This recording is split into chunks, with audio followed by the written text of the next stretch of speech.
Hey, Brian Young here from ProfitSourcing.com. Today's video is an introduction to book sourcing. Now, I'm really excited for this series. This multi-part series of videos is going to be foundational because in it I'm going to show you what I would do, my approach to sourcing books. And buying books that you can resell on Amazon is one of the most important processes of this business. Because if you don't have a good book sourcing mentality and approach and criteria, then you're not going to be able to find the inventory that you need to run this business. So this is really exciting. In fact, I think this is the most exciting part of this business. You know, I know other people get excited about managing it, and they get excited about listing even, they get excited about doing the stuff on the computer, but actually going out and finding profitable books, it's thrilling, it's exciting, it's kind of like looking for treasure. So I think you guys are really going to enjoy this video series because it's really going to give you a peek behind, you know, my mindset when approaching a book. I'm going to go through over 50 books and show you exactly what I would do with particular examples. So we're going to look at a book. I'm going to tell you if I'd buy that book or pass on that book. So you're really going to see, you know, my approach to book sourcing. And then hopefully it'll help you build your own criteria and build your own mindset so you can do really well sourcing books to be sold online. So the topics we're going to cover in this short video are the book sourcing programs, apps, and equipment. We're going to talk about the importance of establishing a good book buying criteria. We're going to look at what a good book is. We're going to define what is a good book and what's a bad book. What are we looking for in a book and what are we looking to avoid in certain books. And then we're going to wrap it up by talking about collectible books. So there's a gated category on Amazon called collectible books. You need to be pre-approved by Amazon to be able to sell collectible books on certain listings. And so I'm going to talk to you about what collectible books are, and we're going to kind of go over some reasons why you might want to get approved to sell collectible books on Amazon. So first, sourcing options. Now I did a 3-part series on book sourcing options. If you go check out the video, it's in module number 1. The video series is called Choosing the Best Book Sourcing Technology.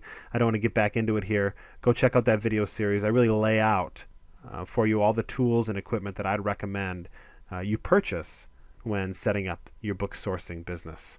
Next, I'd also recommend you watch Establishing a Book Buying Criteria. It's the video that I made for module number 2. So this module, just scroll up, you'll see that video there. Make sure you watch that because I'm going to share with you here in a minute my simplistic book buying criteria, but I really want you to create your own version of it. I want you to create your own business. And I mean, you can do things like I do it, that's totally fine, but there's freedom in the book selling world to add your own variation, to add your own spin on things.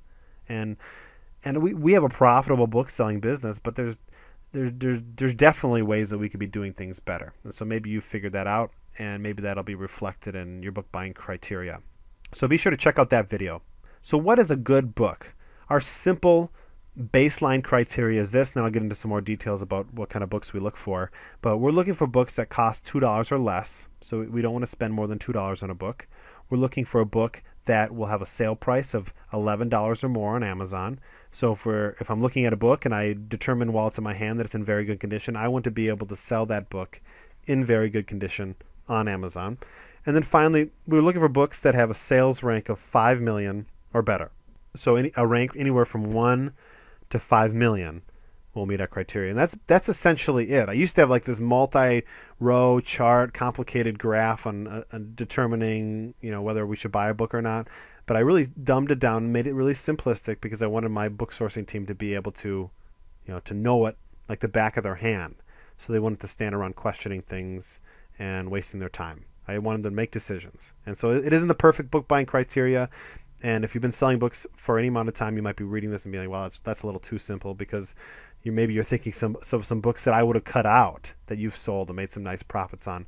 So I know it's not perfect, but it's good. And, you know, it's always evolving. I mean, we've been using this criteria for the last almost a year now, but I do see on the horizon that we might make some tweaks and some changes to it. Not major overhauls, but we might do some things to just to shake things up a bit and try some different criteria out to see how that goes. Other things that we're looking for in a good book is that it complies with Amazon's terms and conditions. We don't want to buy books that violates Amazon's rules. It's not worth it. There's too many books out there that are compliant, so we're going to stick with those. We want to buy books that generally have a high likelihood of resale. So we want, you know, obviously using a criteria like sale costs or sale price and sales rank help, but there's some things to look at. I mean, does this book have the value, the perceived value that we can reasonably assume that it can sell? Also, we're looking for books that can be efficiently sourced. Now, there's a lot of pre-ISBN books that are really difficult to look up, especially if you're using like PDA, like A Seller Tool PDA programs to source books. You can't do a word search. And because you can't do a word search, you're not going to find these books. So we skip over these books. I tell my team to skip over them. And there might be some of you guys out there that have a lot of these books on hand and you've been doing really well selling them. They just don't fit our business model. We're looking to be efficient.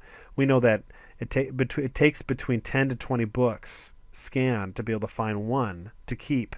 And so our goal is to get through those 10 to 20 as fast as possible. And that might mean skipping over books that don't have barcodes.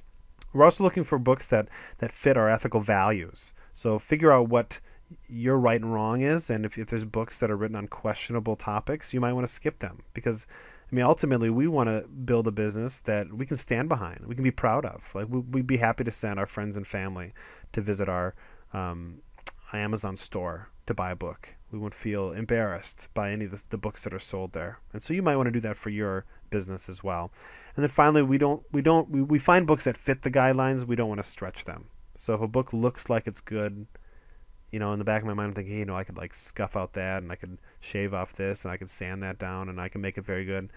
We don't do that. We pull the book off the shelf. What condition is this in right now? And then we use that evaluation to determine whether or not we should buy the book. So what makes a bad book?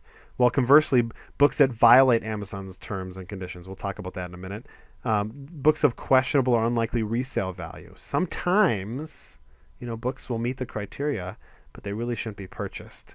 And, you got to make that judgment call. So, and if you're training in a team, which we highly recommend, how do you work that into your buy criteria? That's a good question. Time consuming to source. So again, we're looking for books that we can source through really quickly. We're looking for books that are in line with our ethical and moral beliefs. And we're also looking for books that we don't need to compromise on condition. We're looking for books that we can buy in whatever condition they're in, sell in that condition to make a profit, and actually sell for $11 or more.